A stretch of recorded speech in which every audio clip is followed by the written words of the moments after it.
Урматтуу замандаштар, Москвада жүргөн мекендештердин бардык контакттары менен бөлүшүп коелук.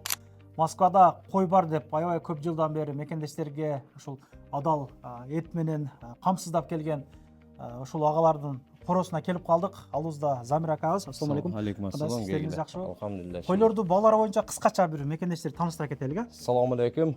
Moskva shahrida mekendештер, келе жаткан мына орозо байрамыңыздар менен. Чоң койлордун баасы 380ден, жаш козулардыкы 450ден, эчкилер бар 350ден. Мынакей кой түшөдө келет. Касаптарыбыз бар, 15-20 жиликтеп, союп, башын куйкалап, пакетке салып берет, даяр кылып. 50 килограммдык сойсоң азыр шудан 25 бериш керек, булар 27-28 ан берет. Өтө багылыптарда мына көрбөсүзбү, мына эмин эле мына койду карагыла. 6-7 ай багылып туруп, мына койлорду карагыла, мына койлорду. Кочкорлор бар, отдельный баягы кочкорлор. Отдельный чоң кочкорлор. Чоң кочкорлор.